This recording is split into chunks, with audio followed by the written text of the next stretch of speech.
全球观众朋友您好，欢迎收看《世界面对面》，我是黄宝慧。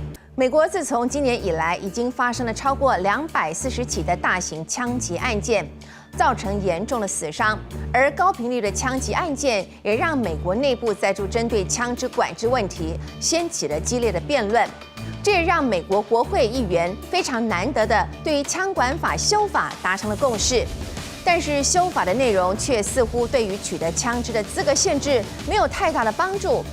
到底为什么过去30年下来，美国国会始终没有办法通过重要的枪管法案呢？其实追根究底，除了民主和共和两党在枪支管制议题上的立场相左之外，拥枪团体的游说与政治现金，再加上担忧拥枪派的民意反扑，都让管制枪支至爱难行。而就经济的层面来看，枪击案频传对于美国的经济也造成了伤害。估计每年因为枪击就让美国经济损失超过8兆新台币。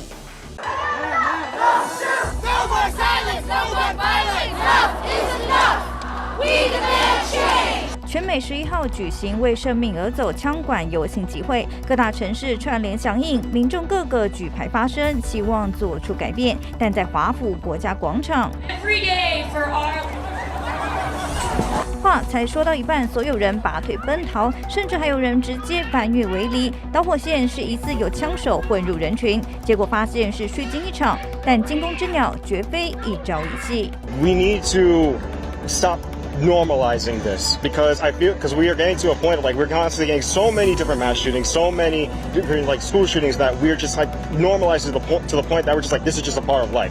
在华府国家广场放置了4.5万个插着花的白色花瓶，45222这个数字正是2020年命丧枪下的美国亡魂，平均单日达124死亡例。We owe the children of our country so much more than excuses for why we don't have legislation. 然而，如同抗议民众所言，美国民众正生活在枪口下的恐惧。周末狂欢的大街上，顿时间沦为疯狂逃窜的杀戮现场。Hundreds of individuals just enjoying South Street, as they do every single weekend when this shooting broke out. 美国枪支泛滥，青少年犯罪率也跟着节节攀升。在密西根州更赫然出现年仅12岁的国中生持枪抢劫超商。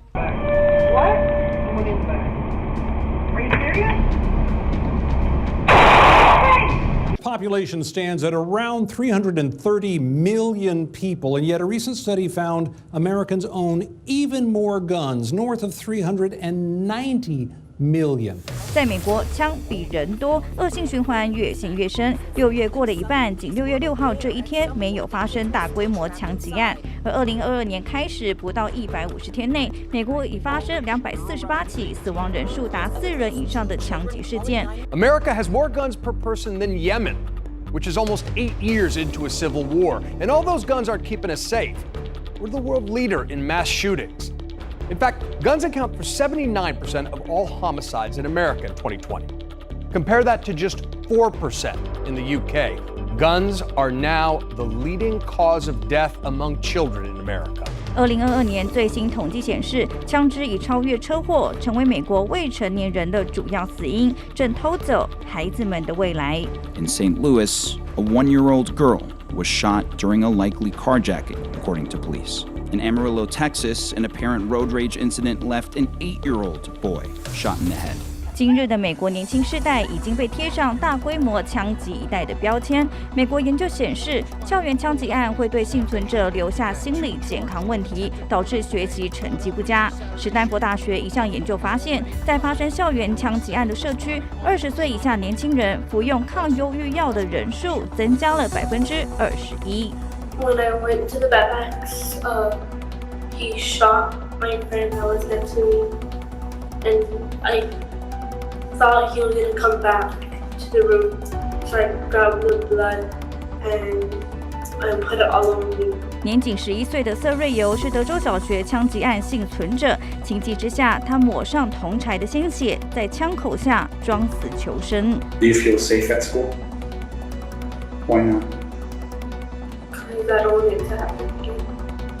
And you think it's going to happen again? 奥斯卡影帝马修麦康纳因为德州小学枪击案，亲自前往白宫呼吁支持修法，情绪激动之余忍不住拍桌。These are the same green Converse on her feet that turned out to be the only clear evidence that could identify her after the shooting. How about that? 人神共愤之际，校园安全捕破网。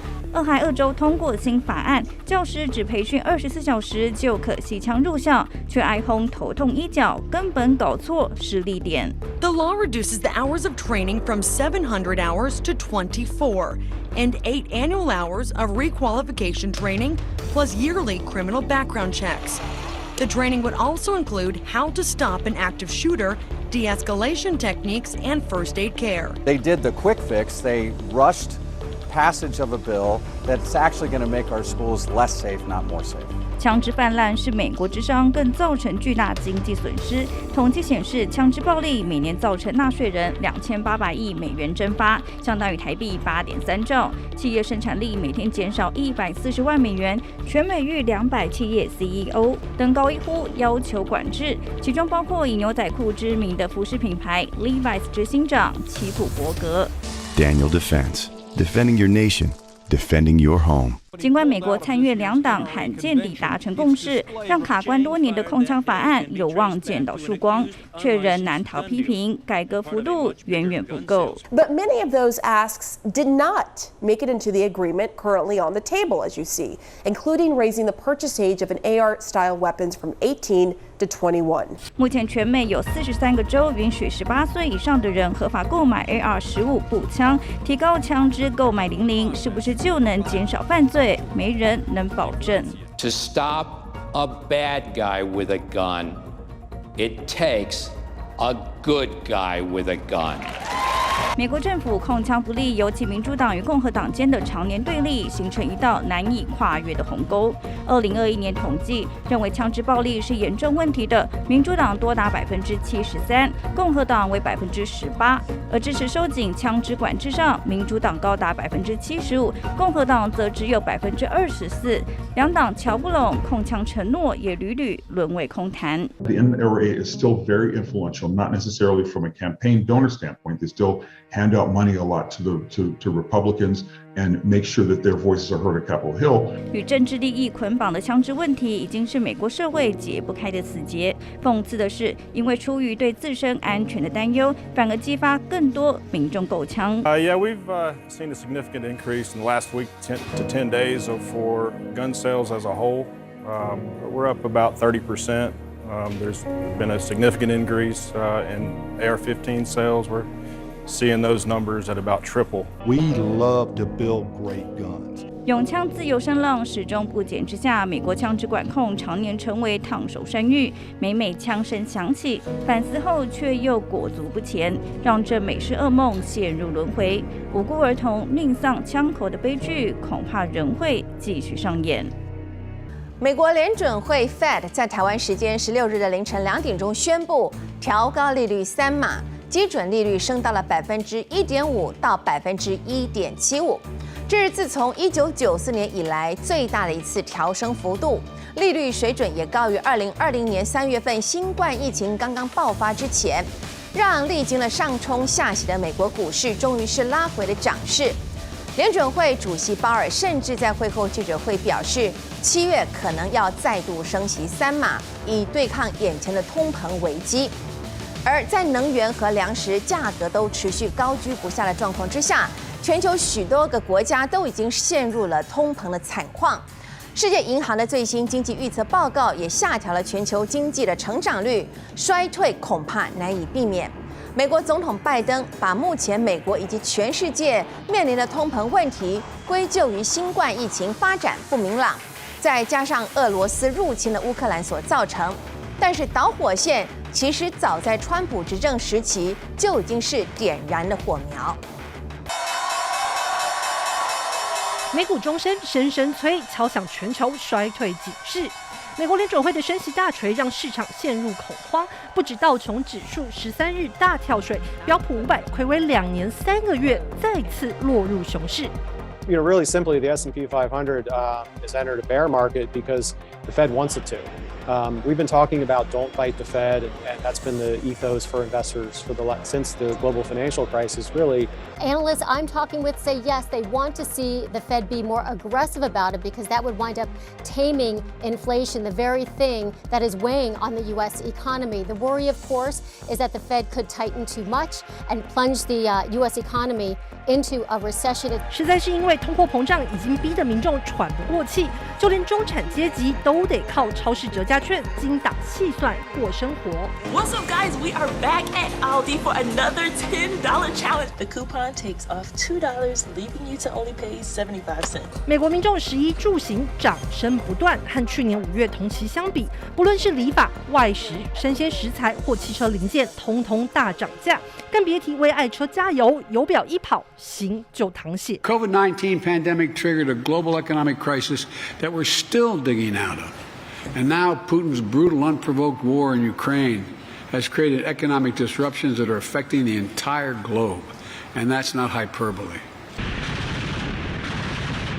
俄乌战争引来国际制裁，点燃能源和粮食战的狼烟。苟延残喘2年的疫情，迟迟未见曙光。加上中国动态清零政策冻结上海超过2个月，自己一息尚存，却硬生生砍断全球供应链，催化通膨危机。And in comparison to surging inflation in the rest of the world, prices are cooling in China. That's because of the country's COVID lockdowns that have put pressure on factory and retail activity. Analysts say that allows China's central bank to increase stimulus to prop up the economy. 但早在川普时期操作量化宽松、大打贸易战，就埋下危机种子。如今遇上战争和病毒，效果叠加，反噬全球。We face global challenges. We've talked about this. We're not the only country dealing with what we're seeing at the moment as it relates to inflation. Совсем по-другому складывалась ситуация в тех же Соединенных Штатах. Вот за 2 года, неполных 2 года, с февраля 2020 по конец 2021 года, денежная масса в США выросла на 5,9 триллиона. Это беспрецедентная работа печатного станка. Общий объем денежной массы вырос на 38,6%. Но, видимо, финансовые власти исходили из того, что доллар – мировая валюта, и он, как обычно, как в прежние времена, рассосется по всей мировой экономике, и в Штатах это будет незаметно. Оказалось, что это не так.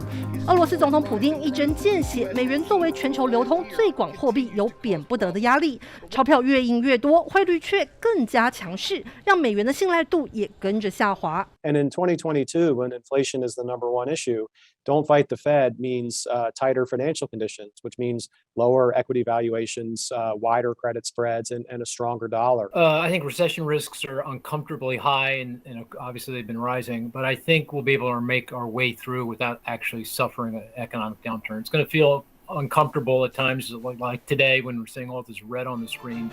世界银行最新报告预测，2022年全球经济成长率下调只剩2.9%，警告若战争迟迟无法结束，全球经济恐怕重回1970年代的停滞性通膨梦魇。We have inflation continuing to rise, particularly in a number of advanced economies, leading to the tightening of monetary policy. So you can reasonably expect that there will be a downward revision of the growth forecast for 2022 compared to what we were forecasting only a month and a half ago. 外界担忧衰退已经来敲门，要是走上历史回头路，进入大萧条漫漫长路，后果不堪设想。回顾过往，美国在1929年面临股市崩盘、消费紧缩，当时的总统胡佛却执意展开一系列保护主义措施，高关税加上禁止移民，却只是雪上加霜，让2段衰退接连而生，全球陷入长达4年的大萧条。时隔不到100年后，这回如果无法摆脱地缘政治紧张持续升高、大国频频升息抑制通膨、新冠疫情再度反扑等风险，难保历史不会重演。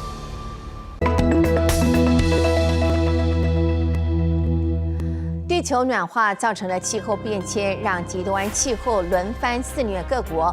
美国的野火季往年高峰都发生在夏季，不过今年却提早在春天报道，让美国西南部的民众苦不堪言。气象专家甚至还预测，今年美国中西部将面临着千年的大旱，农作物种植面临着严峻的挑战。而旱情在阿拉伯世界以及非洲也极度严重。为了解决无水可喝的问题，突尼西亚有新创公司开发出了能够从空气当中截取水分的机器，透过过滤冷却技术，让潮湿的空气化为干净的饮用水。而早有类似研究的美国麻省理工学院，更且和中国学界携手，开发出了成本只要4块钱美元的海水淡化设备，让资源匮乏地区的居民也能够轻松取得饮水。浓烟笼罩半边天，遮蔽了火红烈日。夏天都还没到，美国西南部的野火已经烧遍新墨西哥、亚利桑那，甚至加州山头。海滩的蒸腾热气肉眼可见。这波热浪冲向美国1亿人后，转头却又见到黄石公园毫米成灾。破纪录高温提早报道，一下雨却来者不善。无论晴雨都夹带致灾威力，氧化造成的极端气候带来实质威胁。高温的下一步就是干旱缺水。美国如今面临1200年来最严重的西部超级大旱，美西超过90%土地陷入干涸，第一波冲击农家感受最深。So to be clear, Richard, you're getting no water, 0% from your best water source. Correct. What are the biggest impacts? How would you explain that to somebody outside of Hollister?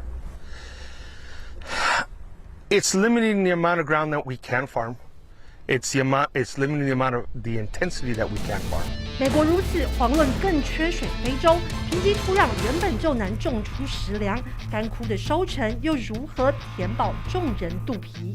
After 3 failed rainy seasons, it's estimated that the region is the driest it has been in 40 years. We're now waiting for the current rainy season to arrive. It's late, and we're very concerned of what the implications will be if it is below average. The estimates suggest that the numbers affected could skyrocket to 20 million people. We need the ability to respond. We need the rain. 老天不赏脸该怎么办？同样先天条件处于劣势，突尼西亚有新创公司找到另类解答，靠空气一滴一滴榨出水来。هذه إلها اسمها كيميلوس، الهدف تاعها اللي تصنع لك الماء صالح للشراب من الطاقة الشمسية ومن الهواء. المبدأ اللي احنا نعاودوا ونكرروا الفينومين دو لاغوزي، الندوة بتاع الصباح. دونك شنو يصير؟ يصرف من هوني، الهواء يدخل من هنا. يباس يتعدى من الفلتر الليلي بتاع الهواء باش ينحوا منه لي بارتيكول اللي يوسخوا الهواء، ومن بعد يدخل في قلب الماكينه، وفي قلب الماكينه تنزل التمبيراتور الحراره بتاع الماء باش ينجموا نعملوا الفينومين دو لاغوزي ولا بتاع الندوه، وقتها الماء يتحل。充满未来感的白色机器里藏着科技取水的秘密，吸取环境中潮湿空气。第一层由滤净器把关，摒除空气中的污染物质，接着进入冷却系统，再重新加热排出气体，借由冷却过程自然形成水滴，累积一定水量后，再次过滤矿化，就能形成干净的饮用水。阿拉伯世界不只缺水，更缺干净的饮用水。这间位处突尼西亚及阿尔及利亚边界的学校里，孩子得自带瓶装水上学，以免上学时补充水分却伤了身体。حاجتين الهدف ممكن باش نجم تحلهم، الحاجة الأولانية سي الأكسالو بوتابل. عندك 20% من البوبولاسيون في تونس المغرب والجزائر ما عندهمش ماء، ما عندهمش أكسالو بوتابل، دونك الماكينة دي تحطها عندهم يولدوا الماء بتاعهم. الحاجة الثانية هي الاستعمال تاع لي بوتيون بلاستيك وتنقص من الترونسبور تاع الماء، كي أنت مصدر الماء تحطه بحذا المستهلك بتاع الماء، ما عادش حاجتك بلا بوتيون بلاستيك لا قوارير ماء لا حتى شيء، الماء موجود بحذاك. 苹果订单不再甜了吗？iPad 主力代工厂人保在14号传出了将要退出苹果供应链。对此，人保的副董事长陈瑞聪向平面媒体反驳，完全没有这回事。但是这也让市场再次重视台湾代工厂低毛利率的问题。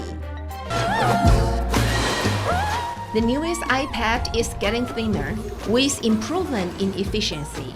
The Compo Electronics is the major OEM factory. Their orders have increased after Pegatron has quit.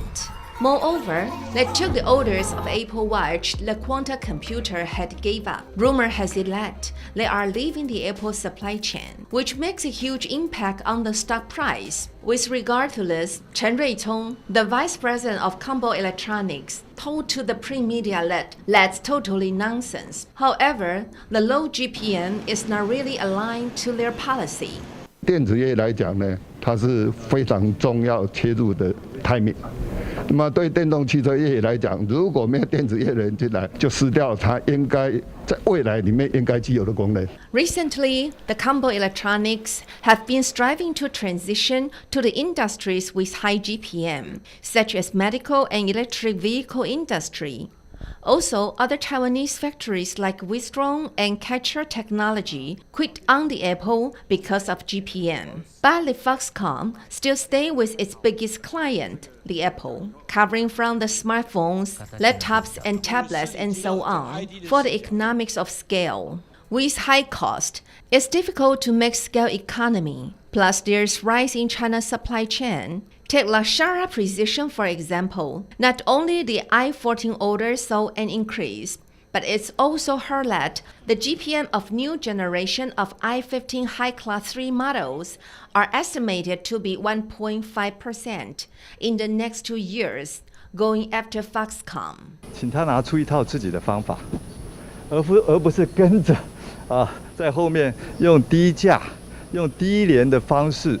Being not afraid of the lower price from China, there is no conclusion of whether it's good for Apple's orders. But the success of the OEM factories relies on the Apple's decision and development.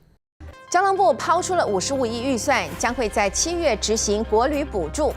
金华股东会本周登场，董事长潘思良却直言说，国际旅客来台卡在了繁琐的签证程序上。 国内观光业下半年恐怕会出现空窗期。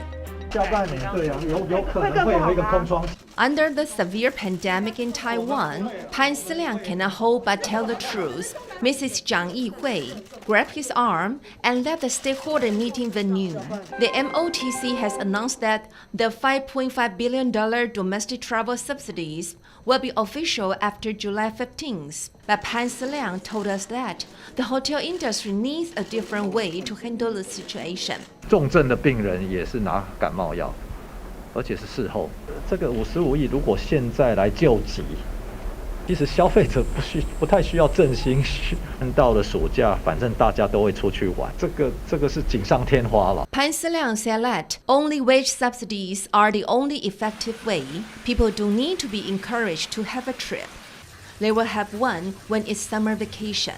If people start to go abroad and nobody will choose domestic travel, it might bring huge impact towards hotels in the central and southern Taiwan. He asked the government to lift the visa ban for foreigners so that the situation can be relieved. 这个免签这个只是跟国际接轨嘛，不要等到时候防疫都拿掉了，你结果那些还卡关，那你怎么办？我说的空窗期。 国旅完全被摧毁的空窗期就在这里。Statistics show that the revenue of domestic catering industry is 20% less in May compared to the beginning of March due to the pandemic. The hotel cancel rate from March to May has climbed to over 30%. The sales hotel has been striving to. 我们一直在经营这个金华美食到你家的这个外带外送的业务，所以相对的，我们在餐饮营业额的衰退是比 Pan Siliang has warned that there might be a window of complete shutdown of domestic travel, not until the next year when the business get better after pandemic. The dividend of Sales Hotel Group is 12.39. They are also exploring the branches, either domestic and abroad, looking forward to bringing the business back on the trail after pandemic.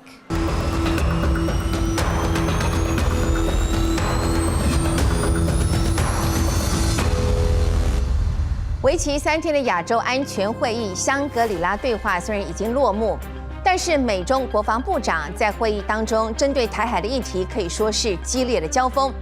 中国国防部长魏凤和在会议当中表示，解放军不惜为台湾一战，台湾海峡属于中国，美舰不应该穿越巡逻。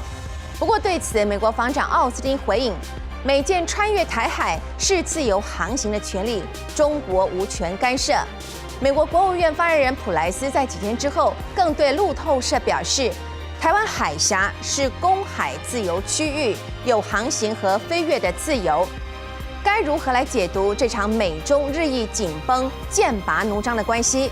台海是否已经成为美中冲突的风暴中心呢？对此，我们特别独家访问到了美国川普政府时期的国防部长 Mark Esper 艾斯培部长。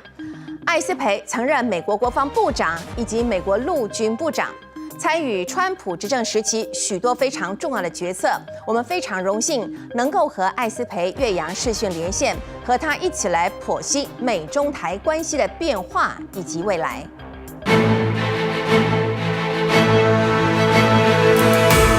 Mr. Secretary, it's my greatest honor to have you on my show, Rebecca's Face to Face with the World. So would you like to say hi to your friends here in Taiwan, please?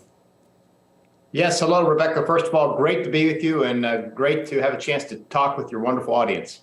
Thank you. And firstly, let me thank you for your strong support for Taiwan. So I would like to start our interview today with a question regarding the relations between the United States and Taiwan. We all know that ever since President Biden took office, he said a couple of times when answering questions from the press that the U.S. would defend Taiwan if it was attacked by China. But then the White House immediately clarified that the U.S. policy towards Taiwan remained unchanged. Mr. Secretary, what do you make of the current U.S. policies towards China and Taiwan?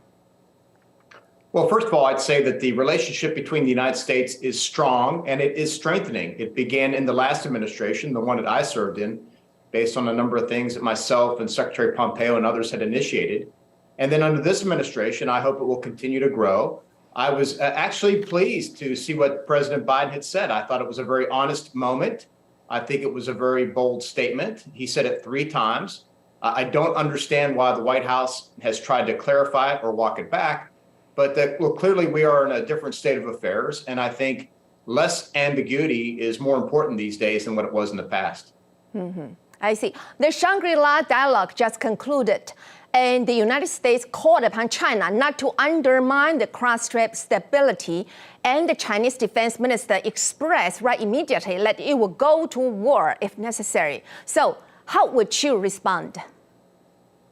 Well, look, we clearly see the Chinese over the past few decades, and certainly over the past several years, since Xi Jinping has come to power, using much more bellicose language with regard to Taiwan and the issues between our countries, and also using a greater display of military force. So we know, the incursions that are happening on a near daily basis by the Chinese Air Force or the PLA Navy into Taiwan airspace or naval space, it continues to grow. And this language that he uses is very problematic. It is a deviation from what we had agreed upon many years ago, going back to the Taiwan Relations Act, and it shows it shows the real what's behind the Chinese intentions with regard to this matter, and it's why we need to stand firm against Chinese aggression.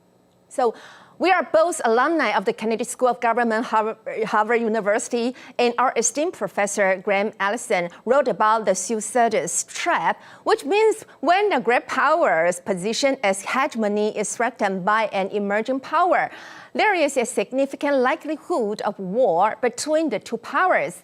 Do you think the United States and China will go to war eventually? And can the war be prevented, and how?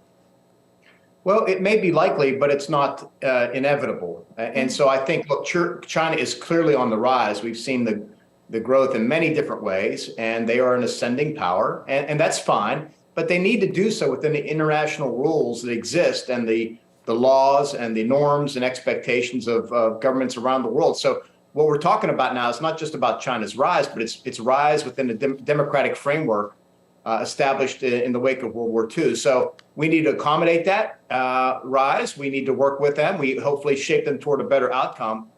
So war isn't inevitable. That said, while we hope for the best, we need to prepare for the worst. So that means we need to strengthen our military capabilities around the world, and not just the United States, but Taiwan and our partners and allies in the region as well.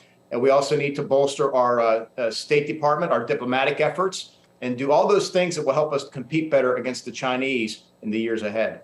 Talking about war, the war between Russia and Ukraine has continued for over 100 days.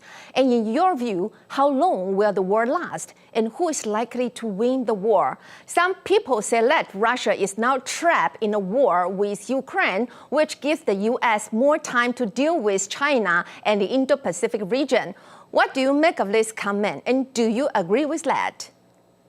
Well, first of all, it's been a strategic failure by Vladimir Putin on multiple fronts. I said this from day one. He's managed to unify NATO. He's managed to push Ukraine closer to the West.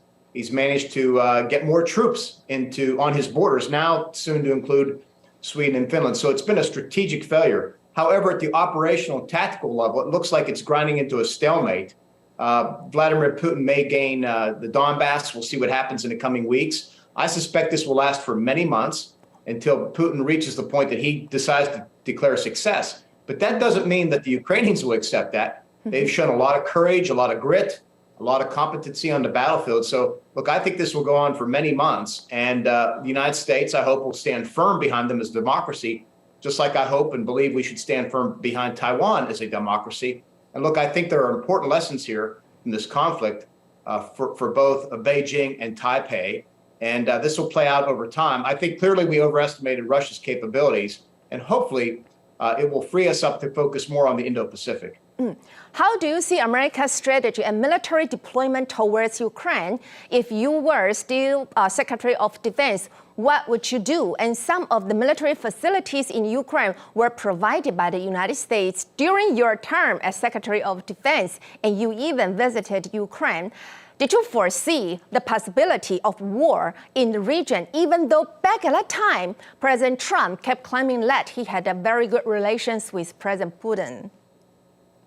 Well, we did know that there was always the possibility of an expanded conflict between Russia and Ukraine. Of course, Russia invaded Georgia in 2008, invaded Ukraine in 2014. It took Crimea and Donbass. So it was something that we were on guard against, and I give President Trump credit for providing the Ukrainians with lethal military means to defend themselves. Again, important in the context of our obligations under the Taiwan Relations Act as well.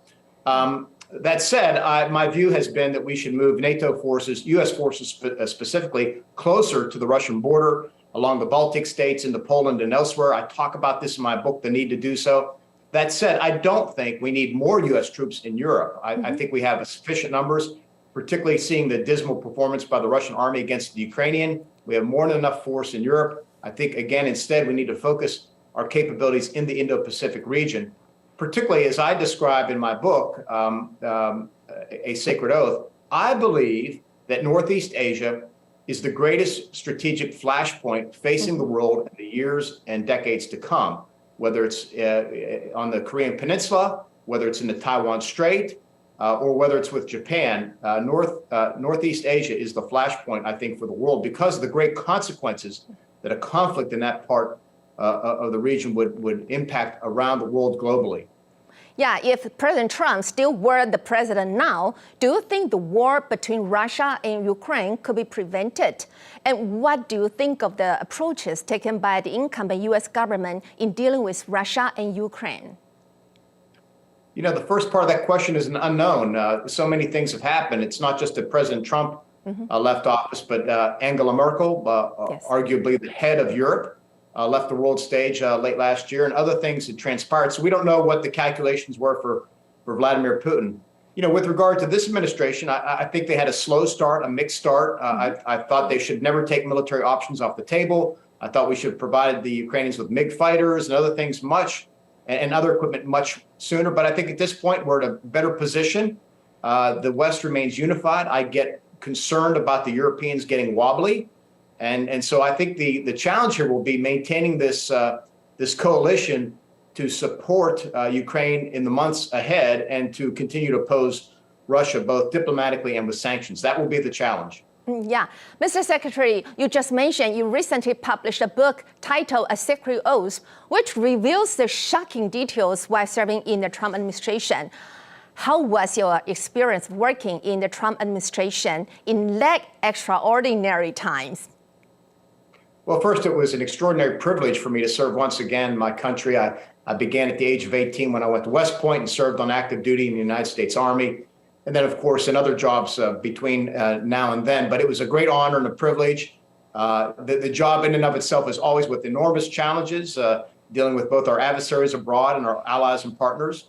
But the Trump White House made it more complicated because it was quite unpredictable and chaotic at times. And I talk about this in great detail in the book. And again, I emphasize an entire chapter I commit to the China problem that we faced and relations with Taiwan. Yeah. What motivated you to publish this book? And have you ever faced any pressures asking you not to publish the book? And when serving as Secretary of Defense, what were the greatest difficulties you ever encountered? And were the difficulties mainly caused by President Trump?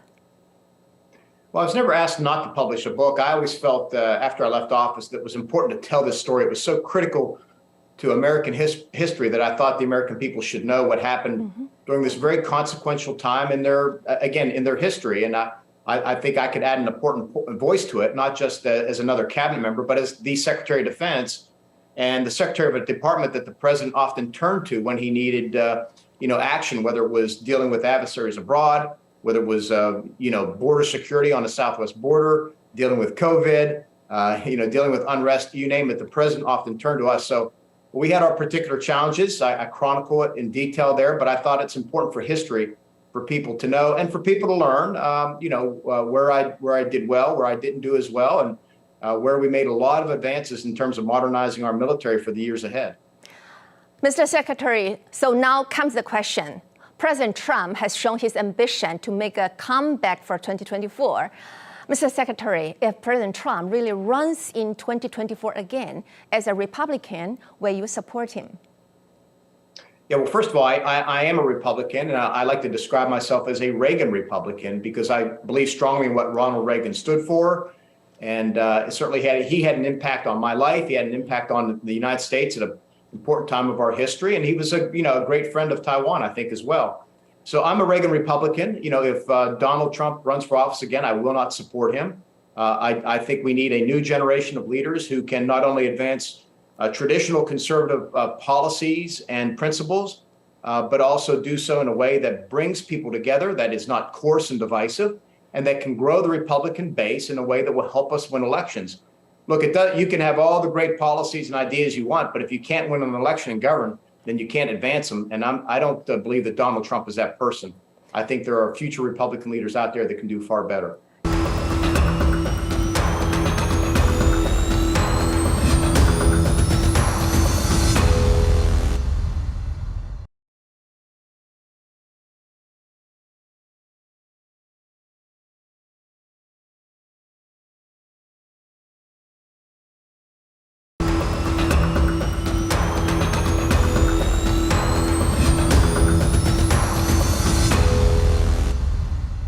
I don't believe that Donald Trump is that person.